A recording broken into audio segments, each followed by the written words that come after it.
Our speaker for today is an ordained minister and somebody who has been part of our community for many years and always has some wonderful things to share about life and about her own life out there on Feather Ranch, and seeing her dogs grow up and all the experiences, bringing feathers here when it's just a never-ending experience of how life happens and how we can see it in a wise kind of way. So Reverend Joyce Zorger, please come on. Thank you. Thank you, Brian. Okay, well, so here I am. I am really sorry I missed our party on Friday. I missed another party too that weekend, and the rain just was coming down so hard out where I live. And when it rains out there, there's always a possibility of tree fall and also rock fall along the Upper Lake Lopez Drive. And but coming in this morning, I have to say, it was just a plenty of beauty. Speaking of plenty for this month's topic of our theme, it was, the colors were just exquisite, and the trees, I've never seen them so brilliant. And I think it's because of the very cold weather we've been having. It just brought out the beauty of the leaves. They're brilliant. I've always wanted to go to Vermont and see the colors. Have any of you been to Vermont? You know, you hold that in your heart, those beautiful colors. And someday, this is one of the things I would like to do someday, but we'll see. But anyway, I can enjoy the colors on Feather Ranch and enjoy my grass is finally coming up in the big pasture that I spent a couple of $100 seeding and with pasture seed for weeks. Nothing was coming up in this pasture. Everything was green all around except in the pasture. I had it rototilled, I had it smoothed down, I had it seeded and all that, but finally it is coming up. But the pigs got into it last night. The wild pigs tore up a big section again, but it'll, you know, and the birds are out there, of course, enjoying the seeds. But it eventually it'll come up, and I've been trying to keep my horses in a different area so that they won't eat the new grass that's coming up. But you know, I should get back to my talk here. I get to talking about Feather Ranch and my talk. I love the title of my talk because I've been getting so many interesting comments from people that I've asked this question, and it's what feeds your soul? And you know, think about that. What feeds your soul? Take a moment and think. And hold that into your mind. And usually the first response that you come up with is an important response. But then there are many more, as Ting brought out so many wonderful things that we're grateful for, and I am too. Last Sunday was the first Sunday in Advent, and it was about hope and faith, and it was done such a beautiful job by Rita Conrad. She just spoke from the heart, and the tears were flowing in my eyes as well as hers, and I just it was an amazing talk. Thank you, Rita. I don't know where you are, if you're out in Zoom land. Is she in Zoom land? Hi, Rita. Wherever. Hi, Rita. Anyway, we have the most magnificent congregation here. It's so filled with love, and this feeds my soul and the people here. And I missed you so much. I thought of you on Friday as the rain was coming down. I thought I made the right decision. And I missed an 80th birthday party too, and I made the right decision in not attending that. And so I just stayed home and lit a fire and had my dogs, Toby and Lucy, around me, and they gave me, well, they don't give me that much peace that they're just doing. They love coming into the house, and I have to block the stairway so they don't run upstairs and get into mischief up there. And I do that, and they are always sad when they see a gate across the stairs that go upstairs. But they just go running all around trying to, you know, it's such a, that's what feeds their soul, to be able to come in the house. But anyway, they are my special pets. This second Sunday of Advent, the topic is peace.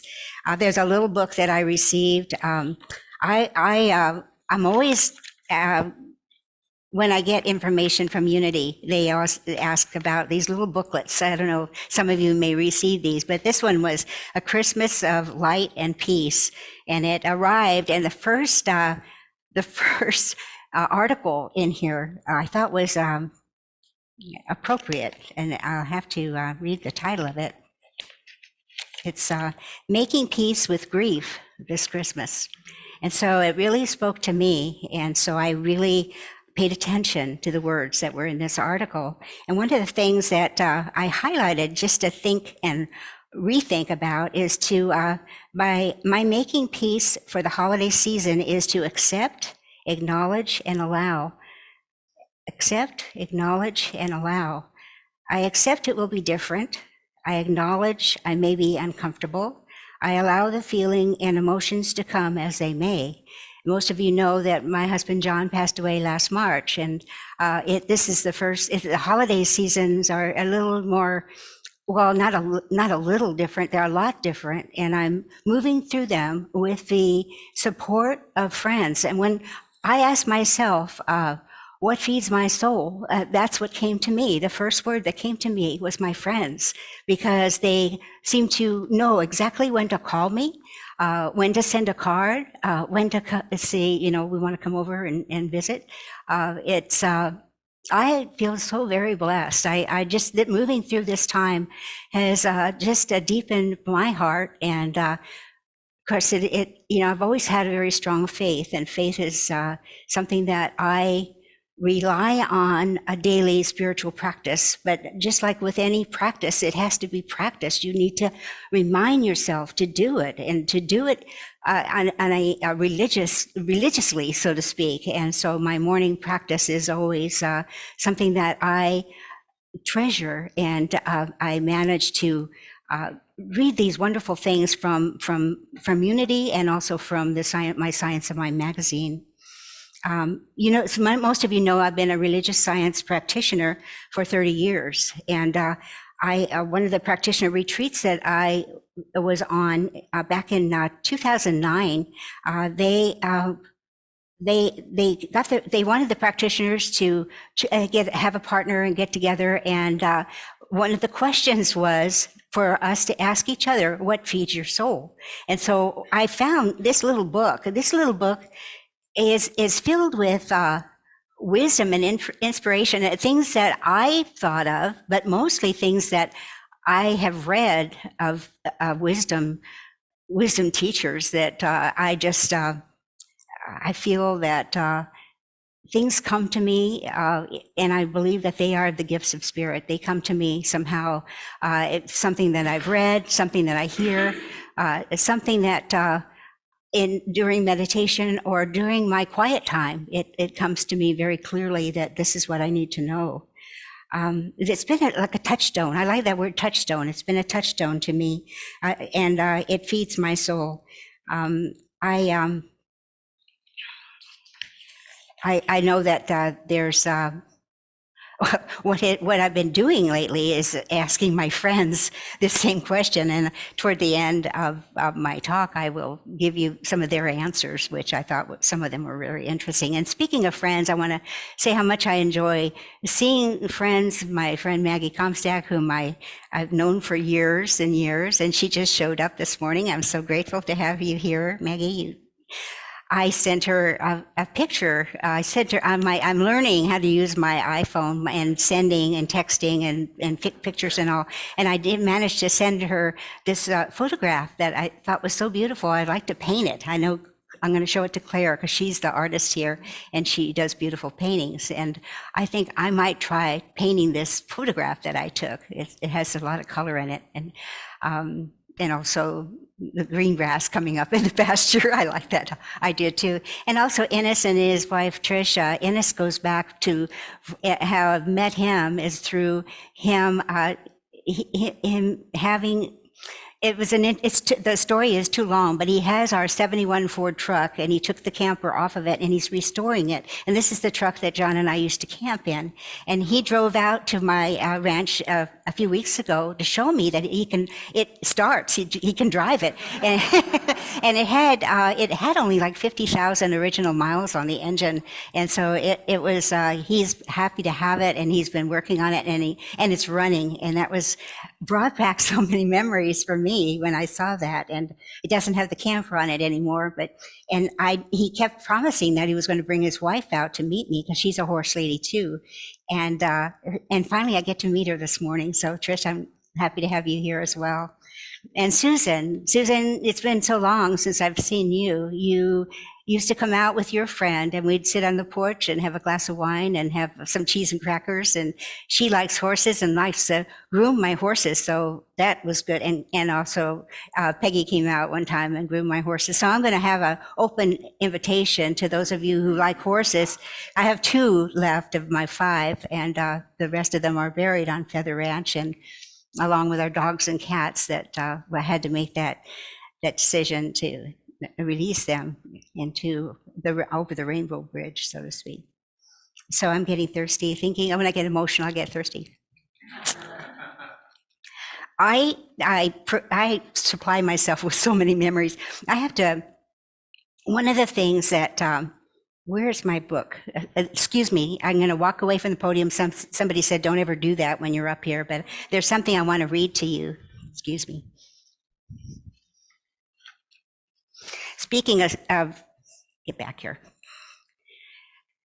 Speaking of spiritual practice, I keep I used to journal every morning. I have different journals throughout the years. I've had many different journals, but I found I got this little notebook and it's so easy to jot things down. And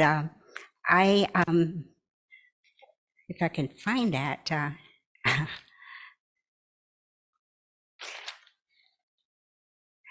well, that's the trouble with getting older. Sometimes you just, and it's okay because I'm still here, right? But we have to be gentle with ourselves and tender with our hearts and know that this is just the process and we have to accept that and be grateful that we're still here to be able to share and talk about it with other people that know exactly what I'm talking about.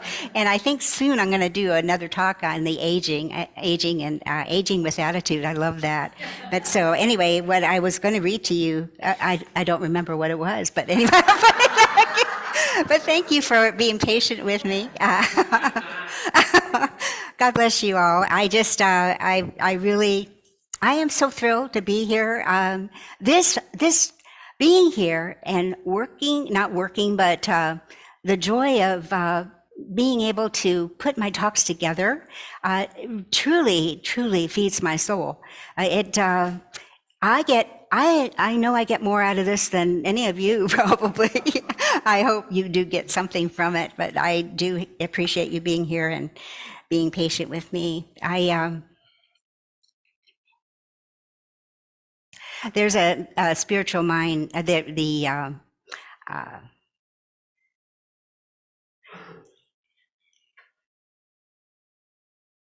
but one of the things I just wrote this morning, it says, while reading in the Psalm this morning, this morning's reading in the Psalm magazine, Science of Mind magazine, I came across this. It says, you must practice a practice for it to become effective. I stick with those words. You must practice the practice. Practice the practice in order for it to become effective. And so, like I say, I'm at the point now, if I don't have my spiritual practice in the morning, I feel something's missing from my day. And many of you are shaking your head. Yes, you understand that because it helps us to move through the day's challenges. And there always are things that happen, especially out where I live. I'm dealing with the squirrels that were infestation on our property. And then I was dealing with the wild pigs that are still there. And, it goes on and on, and the woodpeckers that are pecking holes all over my house. So that's another issue that I have. But I have to say about my puppies, they are still my puppies, but I want to let you know that these puppies will be 5 years old in just another week.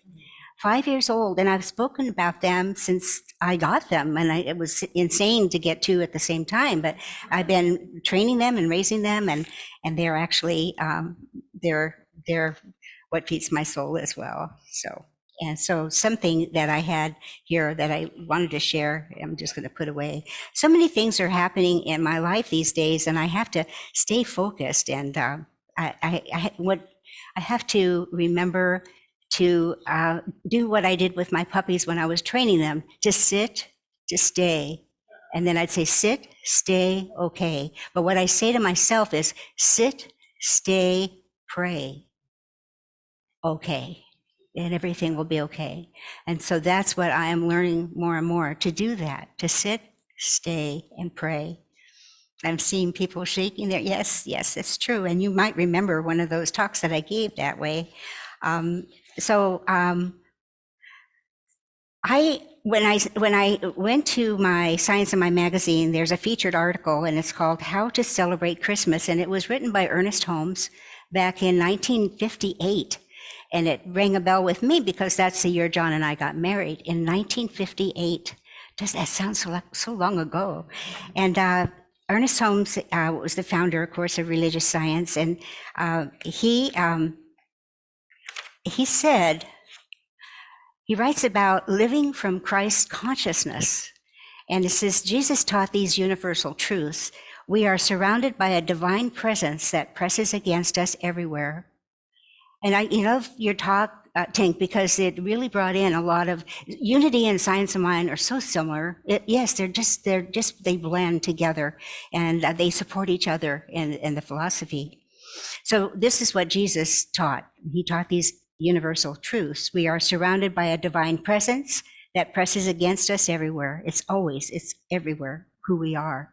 We are surrounded by a universal law of intelligence that is creative, and it is very important. It is done unto us as we believe. That Jesus said, it is done unto us as we believe. So knowing this is just so important for us, because if we have a toxic waste dump within our minds and our thinking, that's going to bring out that toxicity into our lives. So when you were just a thought away, really, of creating for ourselves a way of moving through life that helps us move through the obstacles we all have obstacles that we're moving through. And some of the things that, I'm getting off. I'm thinking about my own obstacles. Now I have to get back to this, but Ernest Holmes reminds us of this. This sustains me. There is a power for good in the universe greater than we are, and we can use it. There's a power for good in the universe greater than we are, and we can use it. How many of you know that? Raise your hand if you know that. If you don't know that, I invite you to embrace it and know that there is a power for good in the universe, and we can use it. It's greater than we are, but we can use that power by our thinking, by our thoughts, by the way we choose to deal with the obstacles that are placed in our way. And Ernest Holmes wrote that Christmas season isn't just about Jesus, but it's about a rebirth in consciousness. A rebirth in consciousness. So it's all up to us to discover that rebirth, to move through. That's why I love I love Christmas time. There's a lot of I have a lot of reflection during this month of December, and it's again, to me, it's about I love the lights that I see all around. That gives me such joy when I see light, and because we all are that expression of light. And when we express love is God in action in and through each one of us. When we express love for each other, that's God expressing through us. God is, I am, and all is well. Those are other words that I say to myself when I'm feeling anywhere less than uplifted by my life. And I am so grateful for my Unity community and for my friends, my family, my animals, my Feather Rant, all of this, being grateful and always and bringing that into my life. Anytime that I feel that my thoughts are taking me down a slippery slope, I know that I'm just a thought away to remove that, to get myself back into a place of gratitude.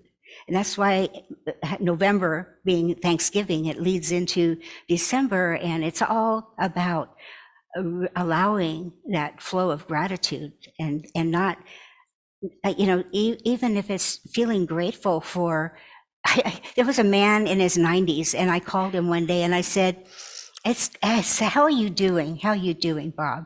And he says, I woke up this morning and I'm still breathing and I feel okay.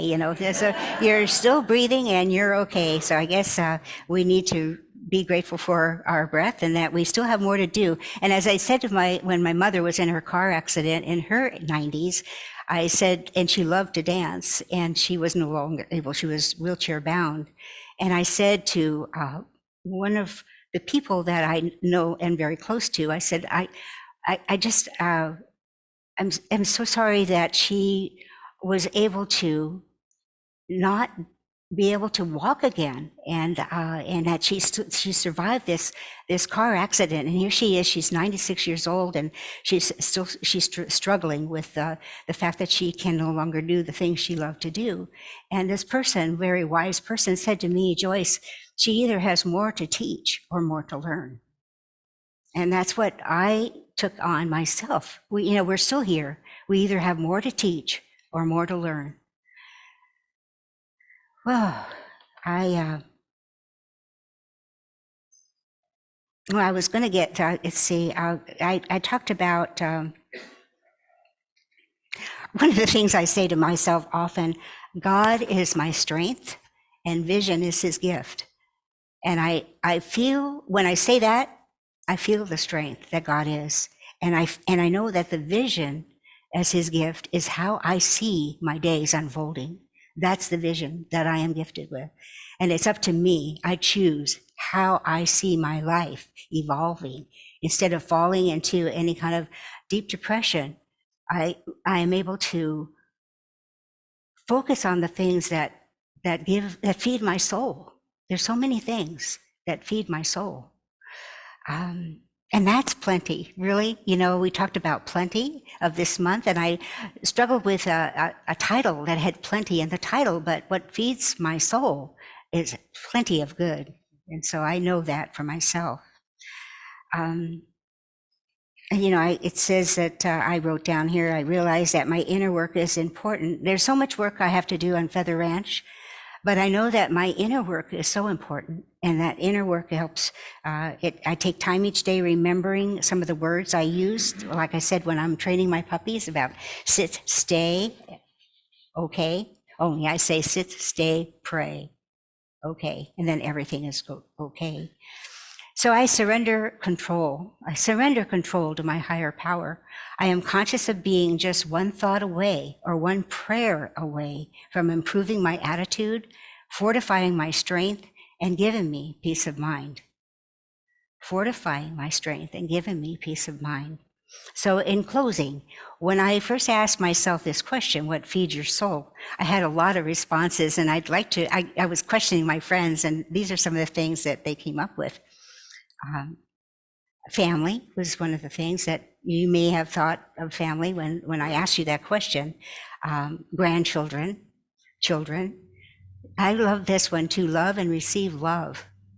One of my dearest friends who writes poetry, she said to love and to receive love. That's what feeds her soul, and does mine as well. The divine spark within me, this is a friend that she thinks that she was a nun in her previous lives, and she comes over and we weed together on Feather Ranch. We pull weeds, and then I serve her lunch, and then we play games. That's just, I love to play games. Or I'll show her some DVDs. I have a lot of wonderful DVDs, What the Bleep and all of that, and we'll watch one of those movies. But she said the divine spark within me, and I thought that was very, very intuitive. That divine spark is the God within, that power, that spirit within each one of us. Music is what I my daughter, Carrie, she was here for John's memorial. She loves music, and I do too. And she said music. That was her first response. And somebody said my dog. And somebody said my morning coffee. I could relate to that. Another friend said that she's going through a sad time right now, trying to get herself out of depression. And she said, I don't know, but I'm going to think about it. And I think that, if you don't know, think about it and come up with some things that, I don't know, some of you you want to share anything different than what I had shared. You can share with us now. Any other, what is dancing? Yes. Dancing. I don't, I'm in my house by myself and I dance around to the music. I told you Creedence Clearwater is one of my favorite guys to dance too. Anything else that I didn't mention? Any other? Singing, of course, and music too. And responding to that music is the dancing.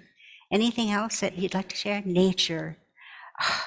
Yes, I want to invite you, call me first before you come out. But if you come out and see the colors that are out High Mountain Road, and I'll give you some hot chocolate and a cookie, and you can come out and just enjoy and feed your soul on nature. There's such beauty in nature. Anything else? Yes. Art, being able to, yes, and Claire too is an artist. Yes. Yes. Yeah, the memories, right? The memories. One of the things I read, see if I have my little book here still, but I really have to be, if I can remember. Okay, this is what I am reminding myself. I wrote this down years ago.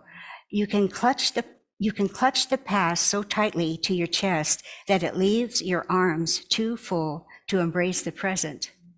And so that's what, with not having John in my life now and having him in my life for so many years, I have to not keep going back to the past and wishing it was still there, but just to release.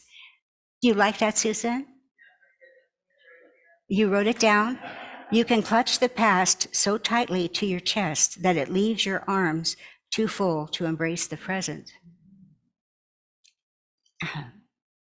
And then another thing I wrote, it's very, very, so much wisdom in this little book. And I just came across it just this last week. I have so many things that are gifts to me. Dwelling in the past takes away or drains energy from the present.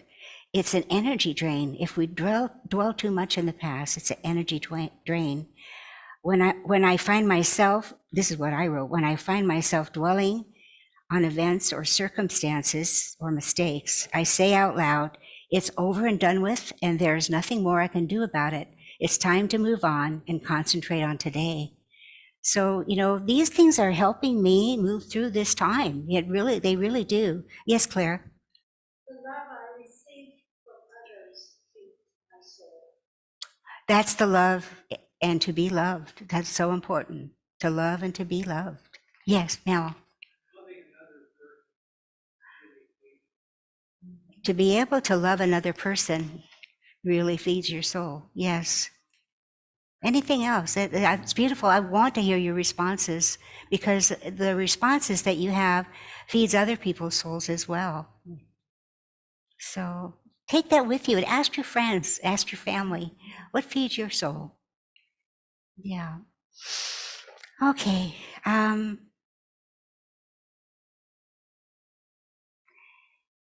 Anyway, I think I'm done. I think I really, I think I'm, thank you. God bless you. Thank you. I thank you so much. I had so much more I could have said, but I'll save it for next time. Thank you, Brian.